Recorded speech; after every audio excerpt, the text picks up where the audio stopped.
we wrapped up our series last week on Thessalonians, and we are going to do a standalone today and next week as well. Next week we're going to talk a little bit about the vaccine. We're going to interview one of our own, Lee, who works for Pfizer. Talk a little bit about that, and then we're going to launch into a brand new series that I'm looking forward to through the book of Daniel. A few of you have recommended that, wanted us to do one through it, so we will. But for today, what I want to do is talk to you about how do we grow. Yeah, that's right. Somebody posted Happy Valentine's. So yes, make sure. Happy Valentine's to each of you. And this is why we're all so colorful today. Love it. And thank you for the hearts. I see that, Liz. Thank you. Love back to you. Happy Valentine's from my heart to yours, and Patty's heart there as well. Sweet. So we're going to talk about how do we grow? How do we grow as a community, Vine39? And in order to do that, what I thought we would do is talk a little bit about where we are as a community, as a church, and answer some of the questions that have been asked and some of the questions that have never been asked but have been thought. So we'll do that, and then whatever questions come to your mind as I go through this this talk, which is not really going to be a sermon as much as it is going to be a reflection of where we are and where we're going, and would love your input on that as well. So the three things I want to talk about is related to this, how do we grow as Vine39, is where we are currently at as a church. The second one is what is happening with spirituality and church attendance across America. And then thirdly, the realities of the pandemic, of a pandemic and post-pandemic world. So those are sort of the realities that we're facing that, the one that we've never faced, of course, is the pandemic and then post-pandemic world. And so what I want to do is hopefully give us a place to sort of, land and find security in a very insecure and shaky world that we're in. And I think we can. I think we can find some rootedness and some groundedness today, and as we move forward. So the first thing is where we are as a community, where we are as a church, and what is happening. A lot of you have asked questions, like, and some of you who are new, like, what's this with the selling of the building? And then you and Jim have this thing called the Art of Growth, and it's a business and it's a coaching business, and how does this all work together? And for those of you who've been with us for a while, it's sort of like, still, I'm not sure I understand what's happening. And it seems like it's, not much is being communicated by Joel or Jim on the, on things. And so what I thought I'd do is be as forthright as I can, acknowledging as well my own fears and insecurities in this whole process that are present, but move us forward and see where we're going as a community. So first thing is, again, where we are. Just as a way to begin, as a quick review, in 2016, we sold our building in Saugus with the hopes of finding a building and location that would allow us to grow even more.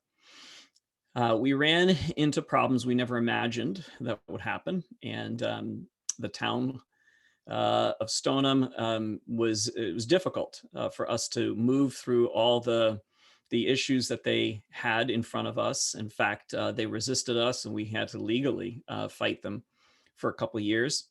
And the instability of our own building couldn't do anything that was, I think, because of the instability and the wrestling through those 2 years, for many, that was too much. And so for a number of our beloved friends that had become our family, decided to move on, and understandably so, when you're in the midst of a 2-year battle with the town and it doesn't seem like we're moving forward, and every time we start to move forward, there's something else that comes in the way of that. And that was our experience. It was incredibly difficult and stressful for those 2 years. And then others left because of our approach to faith, which is what has drawn many of you. So many of you were drawn by that, and others decided this wasn't for them. And so we bless them as they moved on. So, but with all of our creative solutioning, we still couldn't make it work in Stoneham. And while this was happening, um, I had encountered the Enneagram, and that's the personality system that we use in the art of growth, and it had been changing my life. So Jim and I had begun podcasting, and that began to grow and grow, and we started coaching, and now we have this little business that has become a huge gift and blessing to us. So we decided, as I told you, we had decided to sell our current building, and we had done that in 2019.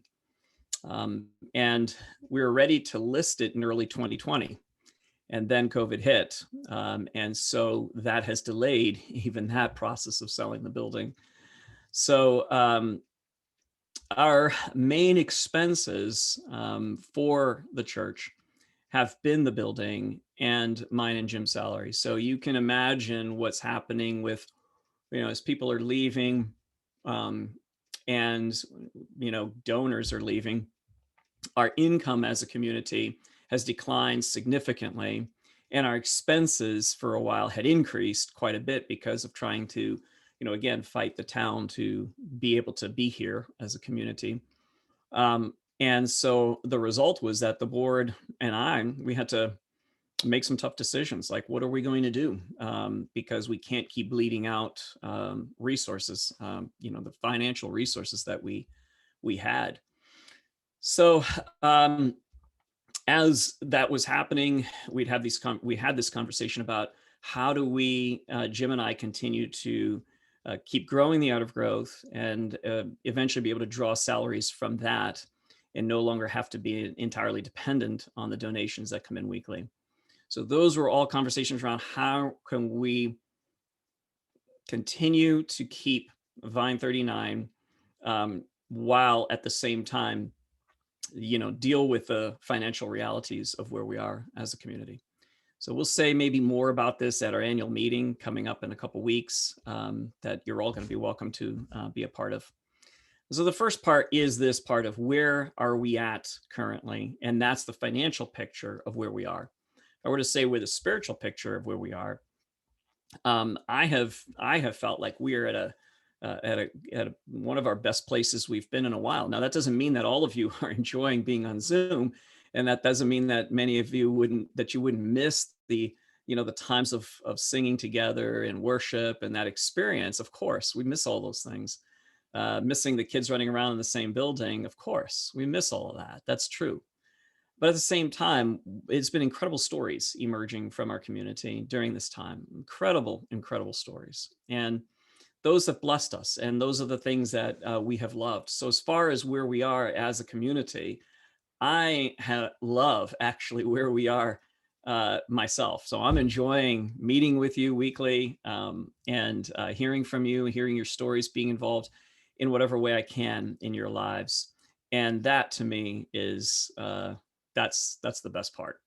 So that's a picture of roughly of where we are. And there's so much more to be said, of course. Spirituality and the church attendance in America overall. So that we have to pan back out because we look at where we are and is it just a tale of Vine39 or is it a tale of something larger that's happening across the country? And the tale is that the church in America has been on decline for a long time.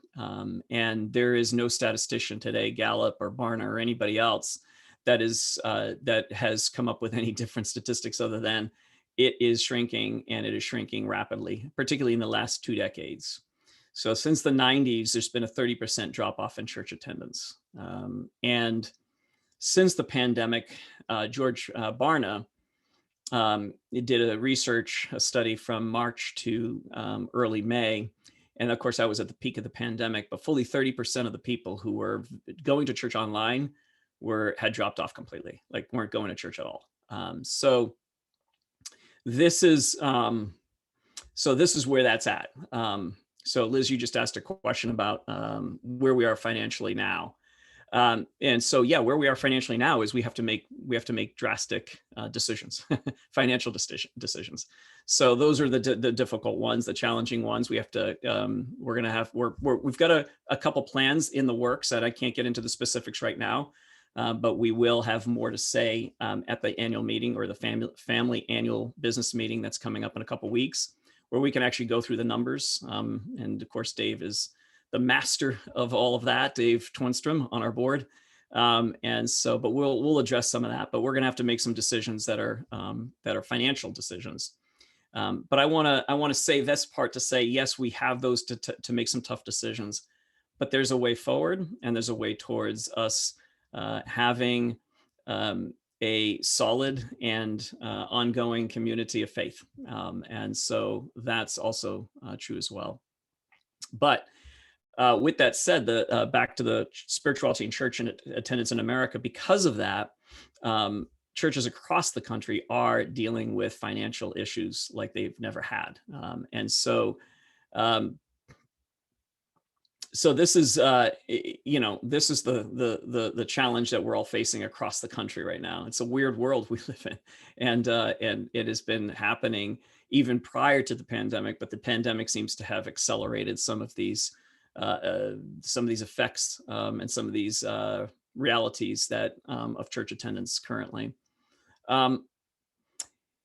So some of the reasons we don't know. I mean, there's so many things. I don't even know what I think about some of this research around the reasons for why people are leaving, because it's just, I mean, reasons are tough to come by. Who knows why we actually decide what we decide sometimes. Sometimes we decide because there's I don't know, a million different reasons. And so that's part of it. It's how we ask the question to the researchers, the way they ask questions. So there's a lot we don't know.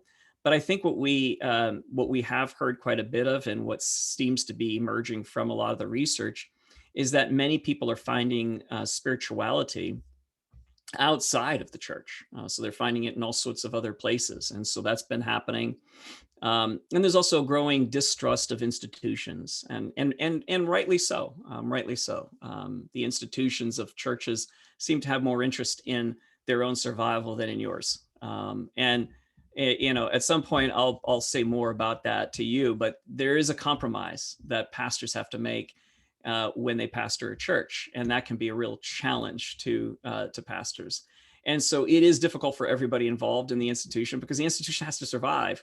And so sometimes people who are the individuals don't get as much attention or care because of that reason. And so there's politics, there's, even if you as a leader or pastor don't agree necessarily with the politics of your denomination, you still have to go along with it, and you have to enforce it, even if it affects somebody negatively in your church. And those are the things that happen all the time. And so there's just been enough of a distrust, I think, in institutions for people to start saying, I'm not sure.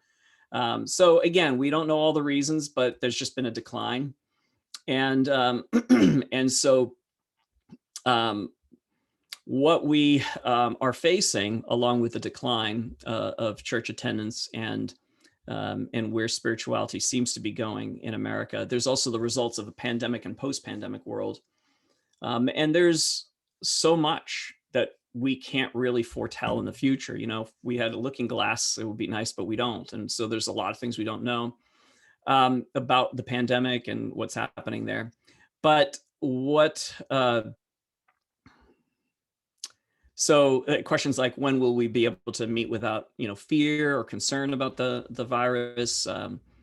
And what advantages have people discovered in doing meetings through video conferences, like businesses that are doing that versus in person? And then what needs can only be met by being in person? So those are some of the questions that, of the post-pandemic, the pandemic and post-pandemic world.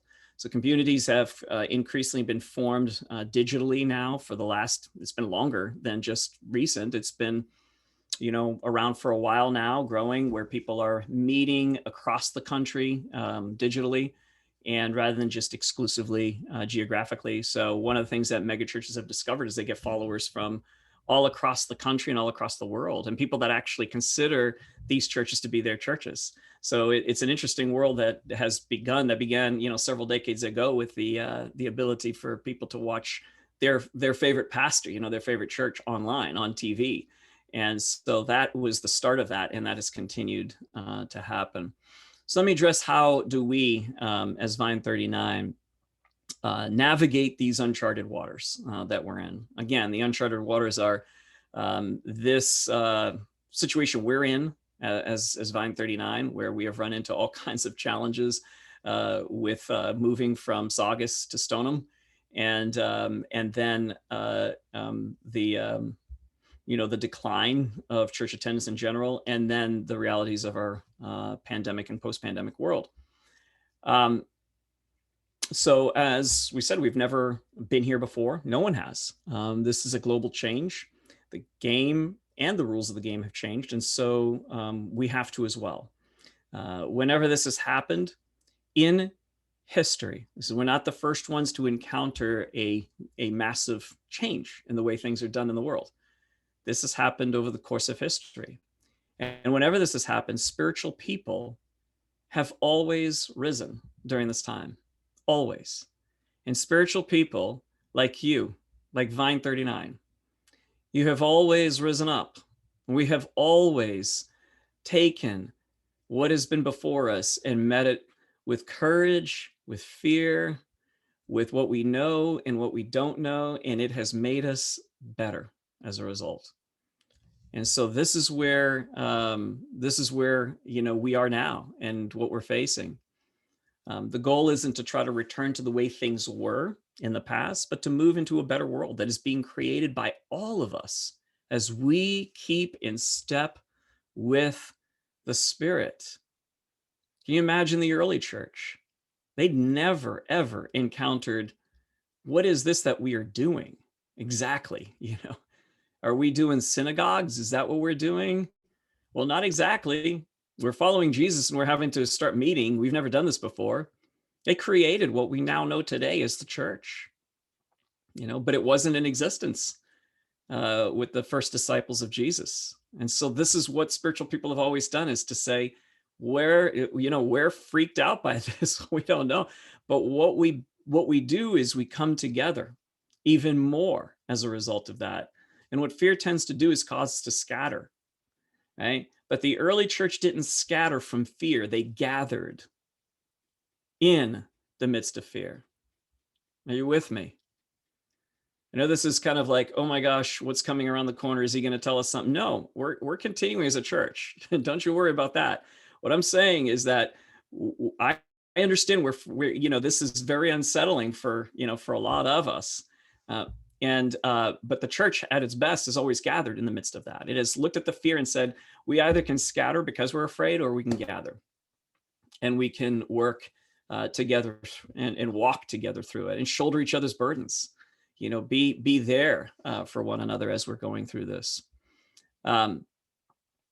What I love about the beginning of Genesis is that the beginning of Genesis is this uncharted water. It is all brand new. And I think that the Bible begins this way to say, guess what? This is the journey that all of us have to go through. In the beginning, God creates the heavens and the earth is without form and void, and darkness covered the face of the deep. That is the starting point of all transformation. And you know what I mean by that? Because your greatest transformation comes after your greatest conflicts, greatest difficulties, greatest pains. And it's in the midst of when there is darkness that covers the face of the deep. There is darkness. And then God says, or then the Spirit of God comes into that place. And this is why we are people of the Spirit. We are a spiritual people, meaning that we want to stay in step with Spirit. And the Spirit hovers over the face of the deep. And then God says, let there be light. And there was light. And God creates on the first day light and darkness. And then creation begins. And this is what's wonderful about what God does in the midst of chaos, in the midst of when there's darkness, is that God comes and begins to create something new. And so it's not just Vine39, it's we as the spiritual people across the globe are facing something we have never faced before. And darkness covers the face of the deep. but we're a people of the Spirit. And so as a people of the Spirit, we come together and we begin to make the road by walking. This is what I love about that title of the book by Brian McLaren. We make the road by walking. It's nice when the path's already laid out.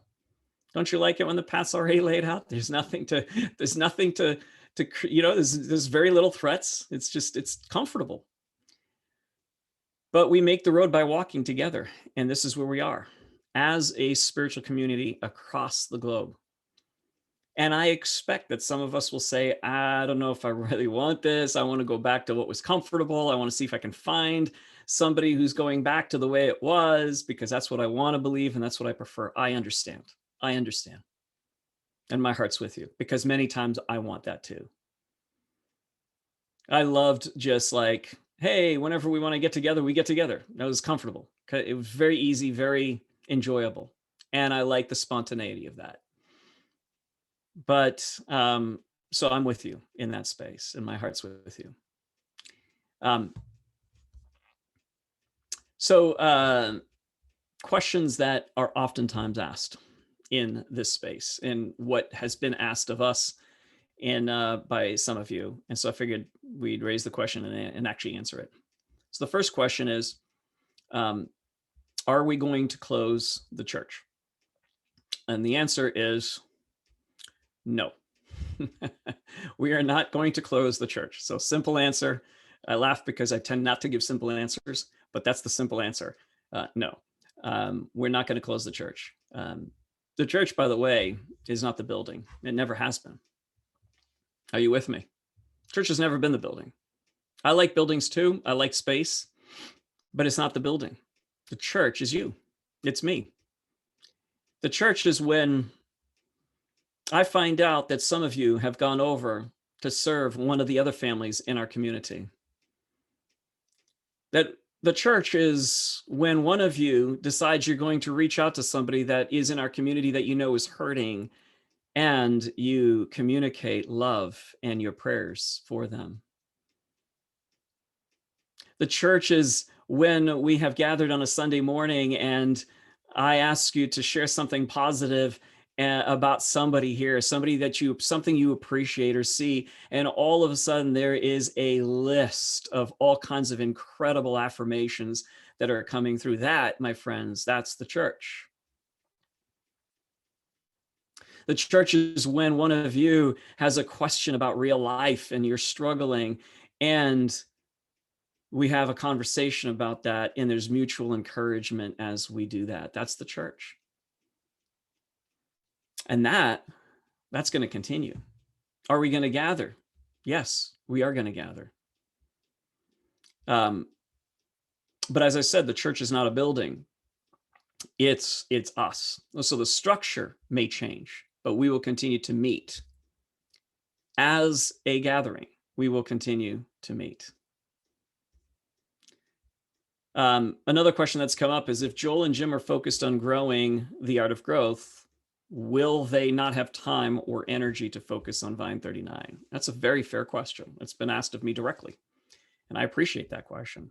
And the answer, as far as I'm concerned, I'll say it this way. A few years ago, we were numbers-wise, we were looking good. We were growing. We kept getting close to about 180, 190 people. And then we kept capping out there, and then it was difficult. And then we tried to go to 2 services, and that was difficult. So we were growing, things were going good. We had a building, financially, we were very solid. All those things were going well. And that's when I burned out. And so the building itself was nice. But I would always find myself having to do something, fix something, be on the roof, patching the ceiling that had developed a leak. If there was snow on the roof, I was organizing a team to shovel the snow off the roof. There was always something going on in that building that I had to be a part of.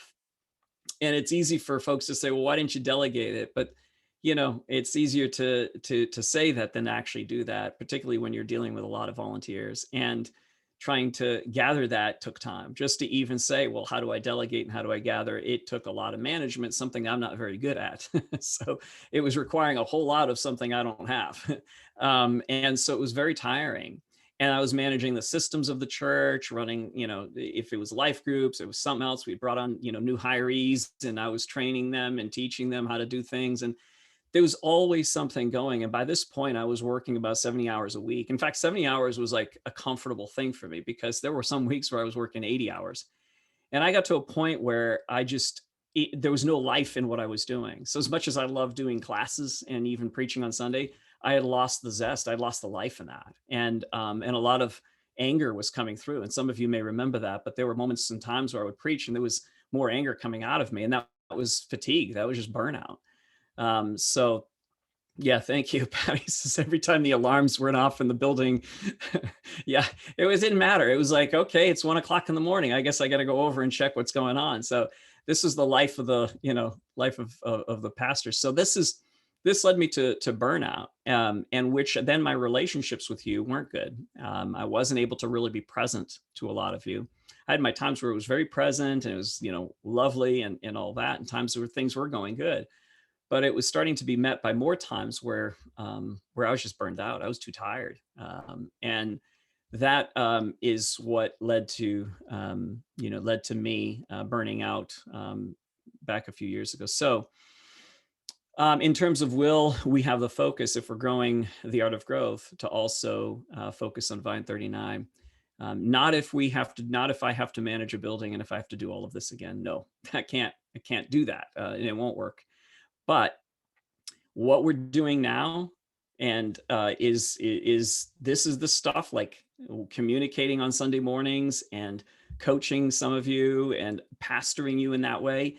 Absolutely. And that's something that I feel more engaged in and I feel more passionate about than I ever have in my entire life of pastoring. So like, I can honestly say that I look forward to Sunday mornings with a renewed joy that I haven't had in a long time since starting the art of growth. And there's a reason for that. It's because I'm doing a lot of coaching and I'm in the lives of a lot of people, and that's my design. That's how I'm made. And so I'm honoring more and more the way I'm actually designed and made, which gives me fuel and energy so that when it comes to Sunday, I'm not only energized by that, but I'm also drawing from real life experiences and real challenges that people are facing and finding the wisdom in the scriptures. And I love that, because for me, there's nothing better than taking very good scriptural theology and wisdom and taking that and applying it to our lives. So to me, that's the stuff. So that's that's part of an answer to that question about will we be able to focus on that. Will we buy a building or lease in the future? My answer has to be, and I hate saying this, but I have to say probably not at this point. I don't see us purchasing a building or leasing a building. So the question then becomes, will we ever meet in person again? And the answer that I want to give is emphatically yes. But it will look probably different, because again, we will make the road by walking, and we will figure it out together as a community. I don't want to, less and less. I don't want, there's less of a desire for me to just make decisions and make things happen solo, or even just Jim and I, or even just Jim, Danielle, and I. More and more, I want to make these decisions with you as a community, that together we're going to make the road by walking. Together, we're going to figure this out. And when we do, I think we're at our best. Whenever we do this as a community, we are at our best. And so, yes, we will meet, but it'll probably look different. I could imagine us meeting outdoors more frequently. I could imagine us having pods of gatherings, gatherings in different homes. I can imagine us even having this across the country, because we have some of you who are from different parts of this country. And I love that. I want us to grow in that way, because I think that there are people that are drawn to this kind of experience of faith that we want to be able to say, you have access as well. And we want to be more deliberate about that. So So again, we will meet, yes. And with your ingenuity and your creativity and your ideas, we're going to figure this out, and we're going to figure it out together. Will there be a kids program in the future? Yes. But again, it'll look different. And we'll also make that road by walking, and we will figure it out together as a family. Will we have live music and singing together? Yes, but it'll look different. Again, we will make the road by walking, and we will figure it out together as a family. So how will Vine39 grow? I think there are three ways that we will grow. One is through personal growth, our own personal transformation. That is something that has been a huge value of ours. When I say ours, mine, Jim's, Danielle's, and the value of a lot of you has been for personal growth. We're here because we believe in your transformation, your continued growth. And if there's one thing that I am ultimately committed to is your growth, your transformation. Whenever you have reached out to me and said, hey, Joel, I need to talk, my answer is absolutely. And I will make room for you in my calendar anytime. I will absolutely do it. In that space, my heart is wide open. When someone says, can you help me? My answer is yes, yes, yes. And I'm eager and I can't wait, because your life and your transformation to me matters more than anything else. It's my highest value personally. And so I bring it into our community, and that's what I love. And I love when I hear stories of your growth. Boy, that just encourages me, lifts me up. And I know you love hearing it from each other. Relational growth. So personal growth, second, relational growth. I've loved to see the relationships that have formed here. I love to see people meeting each other's needs. I love to see how, when we're in relationship together, we actually cause each other to grow. You have caused me to grow.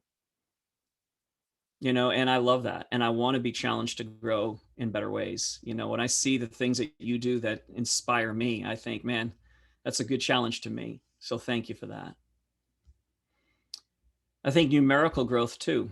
And I think the way we're going to grow numerically is going to be by having more access, and people, like you saying, hey, we're going to invite people we know that would be a good fit for Vine39. Not everybody's a good fit for Vine39. Not everybody's at a place where that would serve them. And I don't want you to invite those people. It's not like this is a thing about numbers.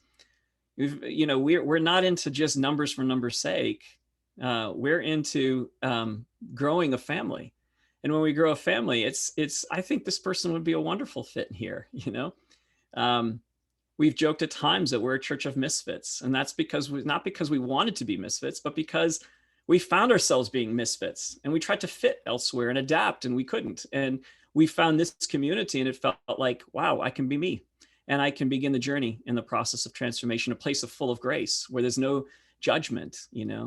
So that's who we want to continue to be. And so that's what we're working on developing. But I think through invitation of other people and through other means, we're going to make ourselves be available. Like, a lot of people don't know that we exist. And so putting ourselves out there so that folks who are seeking this kind of experience are able to come into that. And there's a whole lot more to be said about that. We can, like I said, invite friends that you believe are a good fit. There's different ways that you can serve in our community. So some of you might be asking, well, what do we do to be part of growing Vine39? And yeah, part of it is definitely serving, in various different ways. And our board will have more to say about that.